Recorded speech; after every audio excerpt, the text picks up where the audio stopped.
Sobrang lambot. Lambot na ba? Oo, at sabi ko, hindi nga tuloy ko na dahil ba't doon nagkaganon na sumobra ng lambot.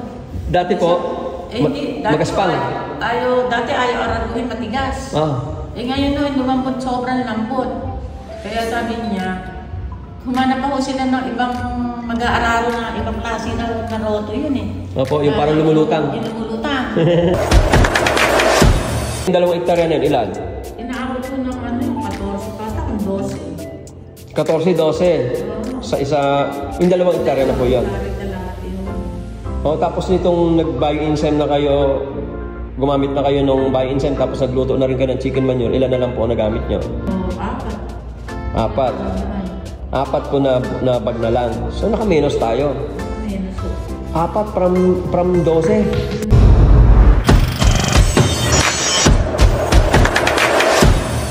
Malaki ang likod na adjust. Kaya yung pataba mong galing sa DA, doon sa bahay. Pinagagawa na nga ng yung pala niya eh. Meron niya akong tumatawag sa akin, bibilin daw nila. Yung pataba ako. Yung pataba na binigay sa inyo ng DA, hindi nyo na ginagamit ngayon, nandun lang sa bahay. Meron pa ako naka-stock doon sa bodega. Isipin mo yan. Tapos purely organic na yan, ma'am. Isipin mo, yung lupa nyo ngayon is rejuvenated na. Hindi na kailangan yun. Actually next time, hindi na kaya maglagay ng organic. Nakailang season na? Yun yung sa Bio-enzyme. So last season lang ho. Isang ano pala. Isa pang lagay pa lang. Unang lagay pa lang. Unang palang lagay. First time pa lang. Itong wet season lang. Noong nakarang wet season, saka kayo nag-bio-enzyme. Oo. Tapos, yung chicken manure, ginawa nyo na rin noong nakarang season. So, sinunod nyo na agad yung ginawa natin. So, first time pa lang yun ha. Anong nangyari doon sa palay? Di ba, nagtumbahan yung mga palay na katabi nyo doon? Yung mga iba doon, nakatumpa. Pero sa amin, 2 kapitbahay ko kami lang hindi. When you say rejuvenation, yun na yung, aside from doon sa original form ng ating lupa nung tayong binuksan natin yan, ngayon, mas minultiply natin yan. Mas dinamihan natin yung microbes, mas dinamihan natin yung tinatawag natin na organic amendments. So yung lahat ng mga tinatawag po natin na mga dayami ay kumapal na ng kumapal dahil hindi nyo na po sinunog, tama? Hindi na ako nagsunog ng dayami. Dati po? Dati sinusunog nila yun. Dati sinusunog nila, ibig sabihin yung palayan nyo, sinusunog yung dayami. Sinusunog ng mga kasama natin na nagsasaka, tama? Ngayon, hindi na ako nagsunog. Hindi ka na nagsunog. Oh, very good. So yun ang gagawin lang po natin. Nakita niyo naman po yung pinag-anihan ko dyan, buhay na buhay yung dahon. Nakakaganda nga eh. Pwede pang Pwede pang patuloyin, di ba?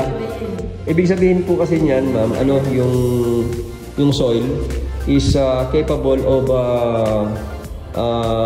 sustain yung yung halaman. Kaya dire-diretso lang siya. Kumbaga parang sa tao din, pagka organically derived yung organically produce yung kinain mo, lakas ang katawan natin, mai-extend yung buhay ng tao.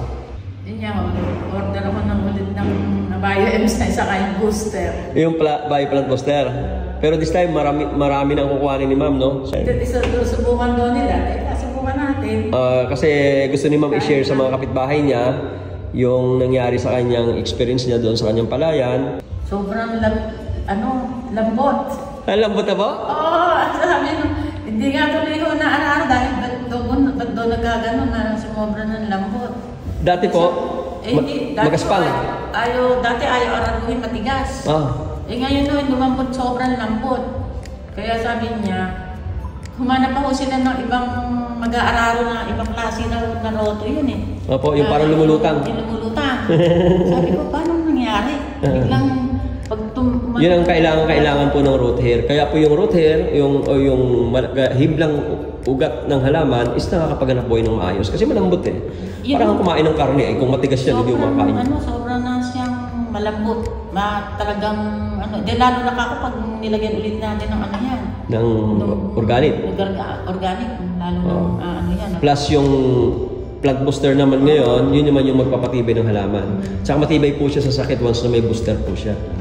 Okay? So, tingnan mo, nakapag-seminar tayo, ma'am, ng kami-kami lang ni ma'am, Sir, pwede ba halimbawa yung kapitbahay ko ngayon sa summer, hindi sila, yung ginika nila ay susunugin nila, pwede bang hingin ko yun, lagay ito sa akin? The best po yun.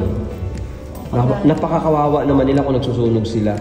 Sana mapanood nila yung mga ano natin, yung mga demo natin.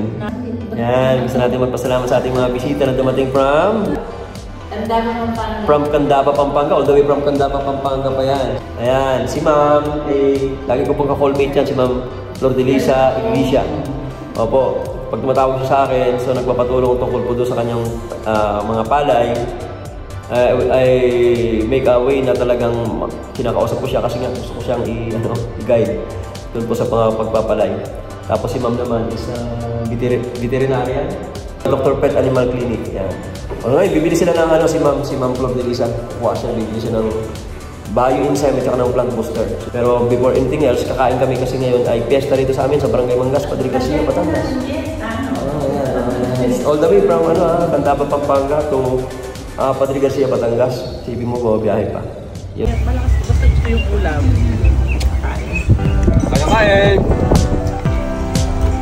Pakaswerte natin, binisita ka naman mo. Anong binavitamins mo? Yan, papaya.